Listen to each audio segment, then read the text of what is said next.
360కి స్వాగతం. ముందుగా ముఖ్యాంశాలు.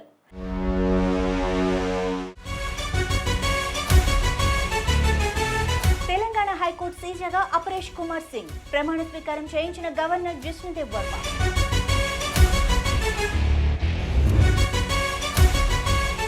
స్వర్ణాంధ్ర స్వచ్ఛాంధ్ర కార్యక్రమంలో పాల్గొన్న చంద్రబాబు వ్యర్థాలను వేస్ట్ టు ఎనర్జీకి వినియోగించాలని సూచన.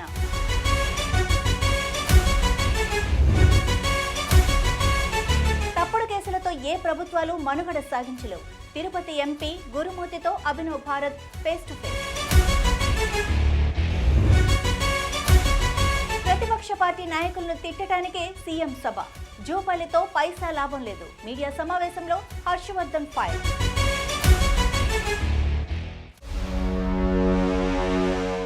ఇక వివరాల్లోకి వెళ్తే ఏపీ సీఎం చంద్రబాబు తిరుపతిలో పర్యటించారు. స్వర్ణాంధ్ర స్వచ్ఛాంధ్ర కార్యక్రమంలో భాగంగా రేణిగుంట మండలం తూకివాకం వద్ద ఇంటిగ్రేటెడ్ వేస్ట్ ప్రాసెసింగ్ ప్లాంట్ను చంద్రబాబు పరిశీలించారు. రీసైక్లింగ్ కోసం వచ్చిన ఘన వ్యర్థాలను వినియోగించుకున్న తర్వాత వేస్ట్ టు ఎనర్జీ ప్లాంట్కు తరలించాలని సూచించారు. తిరుపతి సహా 40 నుంచి 50 కిలోమీటర్ల పరిధిలో సేకరించిన వ్యర్థాలను వేస్ట్ టు ఎనర్జీ ప్లాంట్లు సద్వినియోగం చేసుకునేలా చూడాలని స్పష్టం చేశారు. ఆల్ వాటర్ వేస్ట్ వాటర్ తిరిగి వస్తుంది టోటల్. అది ఎక్కడ అయిపోతుంది? మనం వినాయక సాగర్ లో పైత్రా టెక్నాలజీ అదొక ఎస్టీపీ సార్. అనదర్ ఎస్టీపీ పెట్టారు. ఇక్కడ 50 MLD కెపాసిటీ, ఇంకొక 25 MLD కెపాసిటీ ప్లాంట్ కన్స్ట్రక్షన్ లో ఉంది సార్. అది కూడా చేసుకుంటే 100% కవర్ అయిపోతాయి సార్. ఇప్పుడు ఇదైతే 100% ఆపరేషన్ అవుతుంది. ఇది ఫుల్ ఆపరేట్ అవుతుంది. ట్రీట్ చేసిన వాటర్ ఎక్కడ పంపిస్తున్నారు సార్? ఒక 5 MLD శ్రీకాళహస్తి పైప్స్ వాళ్ళు తీసుకుంటున్నారు సార్. ఒక 18 MLD మన ఫార్మర్స్ యూజ్ చేసుకుంటున్నారు సార్. రెస్ట్ అంతా మనం వదిలేస్తున్నాం సార్. ఎక్కడ వదిలిపెడుతున్నారు అంటే ఇక్కడ చెరువులు రివర్స్ ఉన్నాయి సార్, అందులోనే వదిలేస్తున్నాం సార్. అంటే ఆ చెరువులన్నీ ఫిల్ అవుతున్నాయా? అన్ని ఫిల్ అవ్వడం కాదు సార్, అంటే కొంచెం ఉన్నంత వరకు వాటర్ వెళ్తున్నాయి సార్. ఓకే, ఎంతవరకు వేస్ట్ కాకుండా పంపిస్తున్నారు? మనకి 55 MLD తిరుపతి నుంచి సార్ వచ్చేది. Treated water almost all reusable for cultivation are అంటే ఒక్కటి ఇక్కడ ఇష్యూ ఏంటి సార్, BOD 70-80 వస్తుంది సార్. మనకి ఇప్పుడు కొత్త ట్రీట్మెంట్ ప్లాంట్ ఇది STP and construction SBR technology smart city కింద స్టార్ట్ చేస్తాం సార్. 25 MLD అది 10 లోపల ఉంటుంది సార్. BOD దీన్ని how to do it? BOD how to reduce? మనము నేనేమంటానంటే మేము ట్రీట్ చేస్తున్నామని మళ్ళీ ఆ నీళ్ళు వదిలిపెట్టడం కాదు. Be clear. ఆ నామ్స్ ఏవైతే ఉన్నాయో you have to follow that norms. It is international city, ఇది spiritual centre. End to end solution I want to have. అవుట్లెట్కి పోయినప్పుడు అది యాజ్ సింగపూర్లో they are using for bath everything, drinking కూడా ఆ స్టేజ్లో ఉంటాయి. మీరు కూడా అది వీలో పెట్టుకొని చేయండి. నాకు ఏం చేస్తారో వర్కౌట్ చేయండి. టెక్నాలజీస్ అన్నీ ఇంటరాక్ట్ చేయాలి. వేస్ట్ ఎక్కడ ఉండకూడదు. రియల్ టైంలో రీసైక్లింగ్ వెళ్ళిపోవాలి. ఎంతవరకు ఈ కెపాసిటీని పర్ఫెక్ట్ చేసి you can use it for ఈ తిరుపతి జిల్లా మొత్తం కూడా సరౌండింగ్ కూడా లాజిస్టిక్స్ చూసుకొని how to get it done work out చేయండి. అదే మన క్లస్టర్ మోడల్ ఇప్పుడు కాళహస్తి ఇవన్నీ కూడా కలిపి మీరు చెప్పినట్టు క్లస్టర్ అయిపోయింది. కాళహస్తినే కాదు, అవసరమైతే ఒక 40-50 కిలోమీటర్లు పెట్టుకొని you collect everything has to come and circular economy పోవాలి. ఇక్కడ చేయలేంది ఇంకెవరైనా వస్తారా, ప్లాంట్స్ పెట్టుకుంటారా? 290 acres ఉంది, అది సెగ్రిగేట్ చేసుకొని కరెక్ట్గా కాంపౌండ్ అయితే కట్టేసి you make it A park, circular economy park. కూటమి ప్రభుత్వం అధికారంలోకి వచ్చినప్పటి నుంచి కక్ష సాధింపు చర్యలకు దిగుతోందని, వైఎస్ఆర్సీపీలో ముఖ్య నేతలు మిథున్ రెడ్డితో పాటు మిగిలిన వారిని టార్గెట్ చేసుకుని ఇలా సిట్ వేధింపులకు గురి చేస్తున్నారని అంటున్న ఎంపీ గురుమూర్తితో మా ప్రతినిధి నాని ఫేస్ టు ఫేస్. ఖచ్చితంగా రాజకీయ కక్షలో భాగంగానే ఇలాంటి అరెస్టులు కానీ ఈ కక్ష సాధింపులు కానీ చేస్తున్నారు. ఖచ్చితంగా వైఎస్ఆర్ కాంగ్రెస్ పార్టీ జగనన్న యొక్క నాయకత్వంలో వీటన్నిటిని కూడా ధీటుగా ఎదుర్కొని వాళ్ళకి తగిన మా దగ్గర బలమైన ఆధారాలు ఉన్నాయి, అందుకే ఇట్లా విచారణ చేస్తున్నాం, అరెస్టులు చేస్తున్నాం అని ప్రభుత్వం చెప్తుంది. అది ఏదో ఒక స్టోరీ అల్లేసి రకరకాలంగా ప్రతి ఒక్క మెయిన్ లీడర్ చుట్టూ ఏదో ఒక కథ అల్లేసి అయ్యున్నాయి ఇవన్నీ చెప్తూనే ఉన్నారు. న్యాయస్థానాల మీద గౌరవం ఉండి ఖచ్చితంగా చట్టపరంగా మేము ఎదుర్కొంటాం. నెక్స్ట్ జగన్ కూడా అరెస్ట్ చేస్తారు అంటే ఊహాగానాలు వస్తున్నాయి. దీనికి ఎలా పార్టీ ఎలాంటి సమస్యనైనా ఎదుర్కోవడానికి సిద్ధంగా ఉంది. ఖచ్చితంగా ఇలాంటి వాటికన్నీ కూడా భయపడే పార్టీ వైఎస్ఆర్ కాంగ్రెస్ పార్టీ కాదు. అందున వైఎస్ జగన్మోహన్ రెడ్డి గారు ఆయన యొక్క నాయకత్వంలో కింద నుంచి పై వరకు అందరూ కూడా నాయకులు పటిష్టంగా ఉంది ఈ రాష్ట్రంలో. కాబట్టి దాన్ని బలహీనపరచాలని రకరకాల ఆరోపణలు చేసి రకరకాల కేసులు పెడతారు. మీరు ఎంపీగా ఉన్నారు, పార్లమెంట్లో ఈ ఏపీలో జరుగుతున్నటువంటి కేసులే కావచ్చు, ఇటువంటి విషయాలని ప్రస్తావన. ఖచ్చితంగా ఇవన్నీ కూడా పార్లమెంట్లో లేవనెత్తాం, మా గళ్ళాన్ని వినిపిస్తాం. అలాగే ఇవే కాకుండా రాష్ట్ర అభివృద్ధి మీద, ప్రజల యొక్క సంక్షేమం మీద, ప్రతి ఒక్క విషయం మీద పార్లమెంట్లో మా గళ్ళాన్ని లేవనెత్తాం. మిథున్ రెడ్డి గారు అరెస్ట్ చేస్తారా, విచారణ నుంచి పంపించే అవకాశం ఉంటుంది? చూద్దాం, లోపలికి వెళ్ళారు కదా, మరి ఆడ ఏం జరుగుతుందో మనం ఇప్పుడే చెప్పలేము. తెలంగాణ హైకోర్టు కొత్త ప్రధాన న్యాయమూర్తిగా జస్టిస్ అపరేష్ కుమార్ సింగ్ ప్రమాణ స్వీకారం చేశారు. శనివారం రాజ్భవన్లో తెలంగాణ గవర్నర్ జిష్ణుదేవ్ వర్మ జస్టిస్ అపరేష్ కుమార్ సింగ్ చేత ప్రమాణ స్వీకారం చేయించారు. అంతకుముందు ప్రస్తుతం తెలంగాణ హైకోర్టు తాత్కాలిక ప్రధాన న్యాయమూర్తిగా ఉన్న జస్టిస్ సుజయ్ పాల్ కోల్కతా హైకోర్టుకు బదిలీ అయ్యారు. ఈ కార్యక్రమానికి CM Revanth Reddy, deputy CM Bhatti Vikramarka, మంత్రులు, శాసనసభ స్పీకర్ హాజరయ్యారు.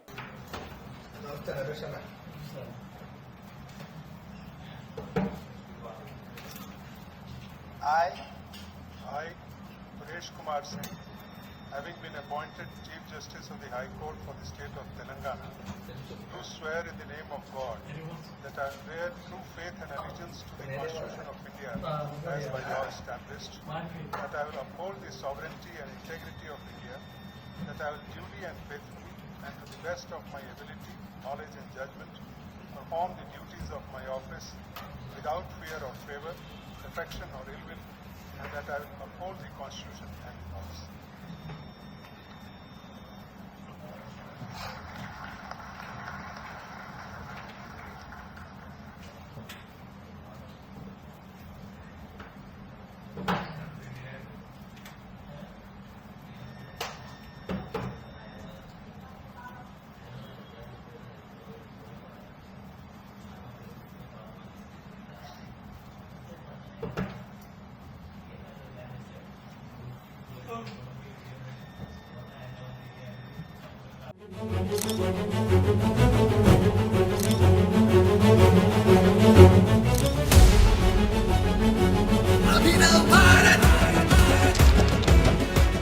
తప్పుడు కేసులతో ఏ ప్రభుత్వాలు మనుగడ సాధించలేవని వైఎస్ఆర్ కాంగ్రెస్ పార్టీ ప్రధాన కార్యదర్శి లేళ్ల అప్పిరెడ్డి స్పష్టం చేశారు. మిథున్ రెడ్డి ఎక్కడికి పారిపోలేదని, తనకు తానుగా విచారణకు హాజరయ్యారని చెప్పారు.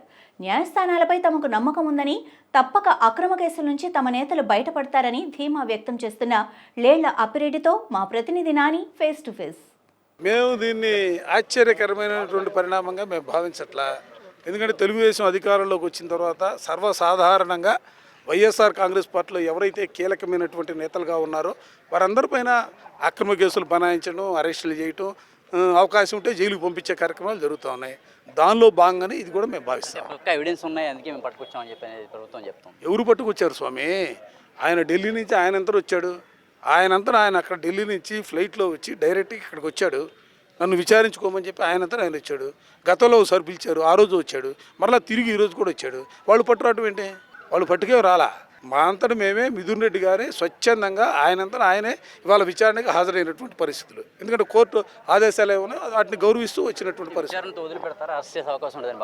ఏది ఇప్పుడు దర్యాప్తు అధికారులు చెప్పాల్సినటువంటి అంశం. దర్యాప్తు అధికారులు వాళ్ళ దర్యాప్తులో తేలినటువంటి అంశాలకు సంబంధించినటువంటి అంశం. వాళ్ళు వదిలిపెడతారా, అరెస్ట్ చేస్తారా అనేది అది ఊహాజనితమైనటువంటి ప్రశ్న. ఒకటైతే చెప్పదలుచుకున్నాం, వాళ్ళు ఎటువంటి చర్య తీసుకున్నా కూడా మేము ఫేస్ చేయడానికి సిద్ధంగా ఉన్నాం. మీ అధినేత టార్గెట్గా జరుగుతున్నాయనేటువంటి వైసీపీ నేతలు మీరు విమర్శిస్తున్నట్టు మాటగా ఉంది. దీన్ని ఎలా తీసుకోవాలి? అసలు ఎవరు చెప్తున్నారు? అధినేత అనే మాట ఎందుకు వస్తూ ఉంది? ఎవరు చెప్పారు? దర్యాప్తు ఏ కేసు అయినా కూడా ఎవరు చెప్పాలా? దర్యాప్తు సంస్థలు చెప్పాలా? దర్యాప్తు సంస్థలు మాట్లాడవు. కూటమి నేతలు మాట్లాడతారు. ఎల్లో పేపర్లో పుంకాలు వాస్తవే. ఆ ఊహాజనితమైనటువంటి వార్తలకు సంబంధించి మేమే మాట్లాడతాం. గోదావరిలో తెలంగాణ నీటి వాటా తేల్చే వరకు బనకచెర్ల ప్రాజెక్టును అడ్డుకుంటామని బీఆర్ఎస్ ఆధ్వర్యంలో రాష్ట్రంలోని ప్రతి కాలేజీ, ప్రతి విద్యార్థికి వివరించి చైతన్యం చేయాలన్న ఉద్దేశంతో నేటి నుంచి 5 రోజుల కార్యక్రమానికి శ్రీకారం చుట్టగా పోలీసులు అడ్డుకొని విద్యార్థి నాయకులను అరెస్టు చేశారు.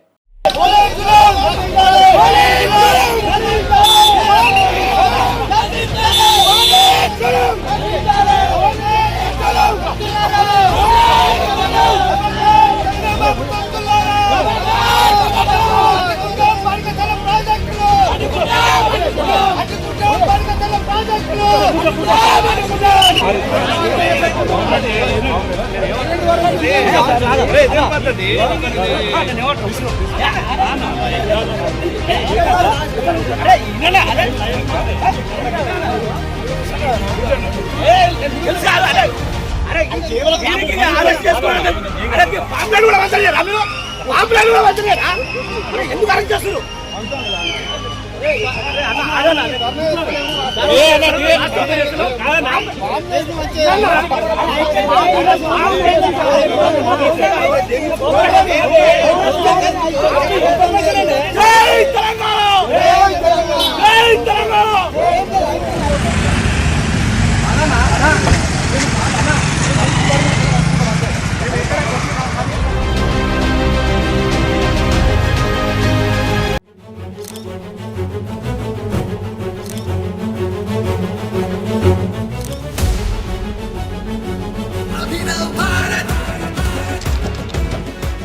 కొల్లాపూర్లో ఏర్పాటు చేసిన సీఎం సభ ప్రతిపక్ష పార్టీ నాయకులను తిట్టడానికి తప్ప ఎలాంటి ఉపయోగం లేదని మాజీ ఎమ్మెల్యే బీఆర్ఎస్ నాయకులు బీరం హర్షవర్ధన్ రెడ్డి అన్నారు. కొల్లాపూర్కు సీఎం వస్తున్నారంటే వరాలు ప్రకటిస్తారని ఆశించామని, నిన్న పర్యటన కొల్లాపూర్కు నయా పైసా లాభం లేదన్నారు. స్థానిక ఎమ్మెల్యేగా ఉన్న జూపల్లి కృష్ణారావు నిధులు సాధించడంలో విఫలమయ్యారని అన్నారు. కేవలం ప్రతిపక్ష పార్టీ నాయకుడిని విమర్శించడానికే అక్కడ సభ పెట్టినట్టుగా ఉంది. ముఖ్యమంత్రి గారు 40 నిమిషాలు మాట్లాడితే 35-36 సార్లు కేసీఆర్ గారు నామస్మరణ చేసినారు. చాలా మంది కొల్లాపూర్కు ముఖ్యమంత్రి వస్తున్నాడు, ఎన్నో వరాలు ప్రకటిస్తాడేమో, గత ప్రభుత్వం చేసినటువంటి మంజూర్లను కానీ కొనసాగుతున్న పనులను కానీ వేగవంతంగా పూర్తి చేసి ప్రాంత అభివృద్ధికి కొత్త వరాలు ఇస్తారేమోని ఆశించారు. కానీ కొల్లాపూర్కు నిన్న జరిగినటువంటి పర్యటన నుంచి ఒక్క నయా పైసా లాభం కూడా జరగలేదనే విషయాన్ని చెప్తా ఉన్నాం. రాష్ట్రంలో 100 ఇంటిగ్రేటెడ్ స్కూల్స్ ఇస్తే అందులో భాగంగా ఇందాక పెద్దలు నిరంజన్ రెడ్డి గారు చెప్తున్నట్టు అచ్చంపేటలో, అంతకుముందు అచ్చంపేటలో ఫౌండేషన్ వేశారు, నాగర్ కర్నూలుకి ఇచ్చారు, అందరికి ఇచ్చినట్టే కొల్లాపూర్కి ఇచ్చారు.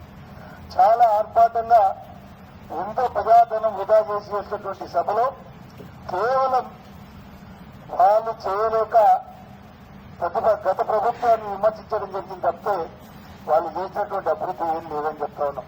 స్థానికంగా శాసనసభ్యుడిగా ఉన్నటువంటి జూపల్లి కృష్ణారావు గారు పూర్తిగా కొల్లాపూర్ అభివృద్ధికి ముఖ్యమంత్రి నుంచి నిధులు సాధించడంలో పూర్తిగా వైఫల్యం చెందారని చెప్తా ఉన్నారు. ఎప్పుడు కూడా కొల్లాపూర్ చరిత్రలో నిర్బంధంతో సభ చేసినారు.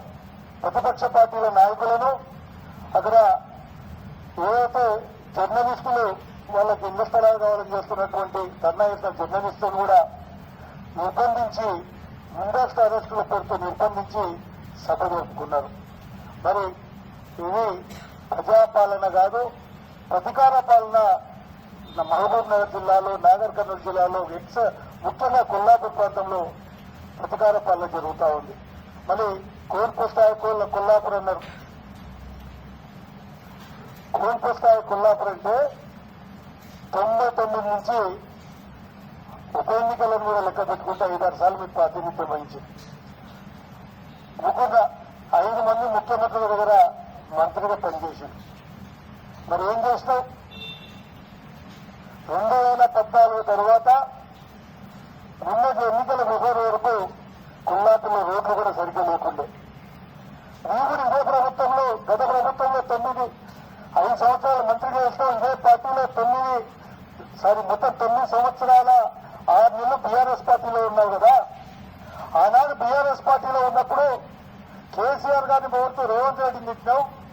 ఆనాడు వైఎస్ఆర్ గారిని పొగుడుతూ ఆనాడు ఉన్నటువంటి ప్రతిపక్షాలను ఇచ్చావు. ఈ రోజు రేవంత్ రెడ్డి గారి మెప్పు కోసం అభివృద్ధి చేసినటువంటి కేసీఆర్ గారిని విమర్శిస్తా ఉన్నావు.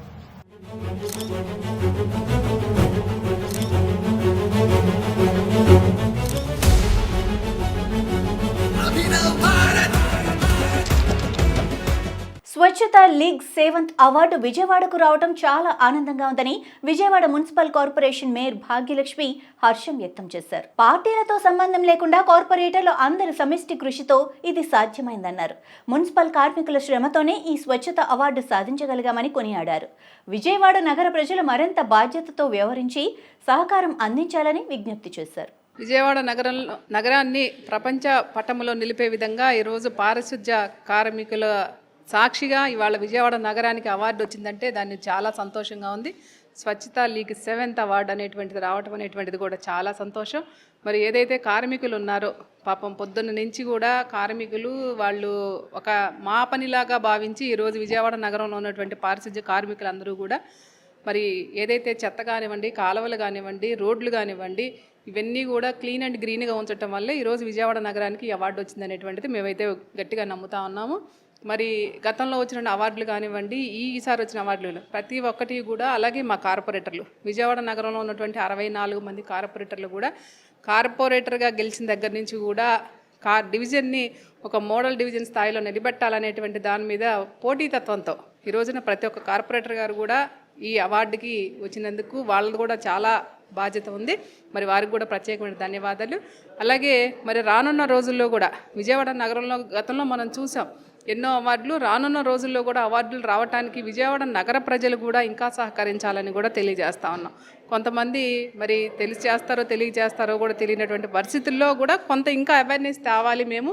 మరి ఈ పరిణామాల మధ్య ఇవాళ మేమున్నటువంటి ఈ బాడీలో అవార్డు రావటం అనేటువంటిది కూడా చాలా సంతోషం. ప్రథమ పౌరురాలు దేశానికి మరి ద్రౌపది ముర్ము గారి చేతుల మీదుగా ఈ అవార్డు అందుకోవటం అనేటువంటిది కూడా మా విజయవాడ నగరపాలక సంస్థకి ఒక అచీవ్మెంట్ అనేటువంటిది తెలియజేస్తా ఉన్నాం. నేను ఒకటి చెప్తాను, పార్టీలు వదిలేయండి.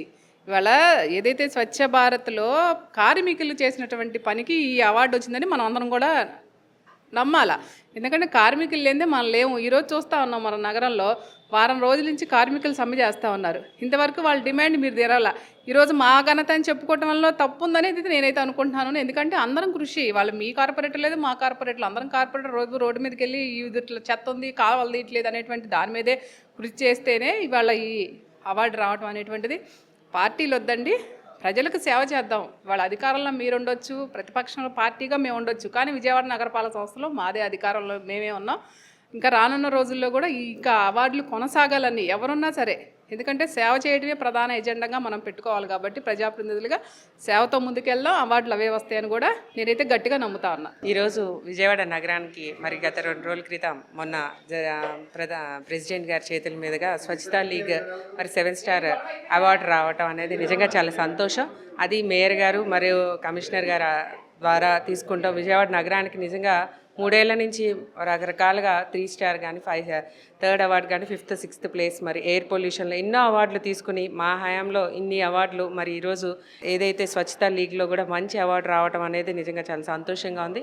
ఈ అవార్డులు తీసుకుంటాం కాదు, ఆ అవార్డులు వచ్చినందుకు ఇంకా విజయవాడ నగరానిపై ఇంకా మరింత భరోసా ప్రజలపై మోపుతూ మరి ఎందుకంటే వారు చేసిన ఏదైతే క్రమశిక్షణగా మరి చెత్తను కానీ అంతా కూడా విజయవాడ నగరాన్ని ఎంత నీట్గా ఉంచుకున్నారు. కాబట్టి మరి ముఖ్యంగా ఎవరైతే కార్మికులు కానీ అధికారులు కానీ ప్రతి ఒక్కరికి కూడా పేరున ధన్యవాదాలు. వాళ్ళ కృషి వల్ల ఈరోజు విజయవాడ మరి గత సంవత్సరంలో ఈ అవార్డు రావడం అనేది నిజంగా చాలా ఎందుకంటే వరద వచ్చినా కూడా మళ్ళా ఇంత పెద్ద స్థాయిలో అవార్డు రావడం అనేది చాలా సంతోషం.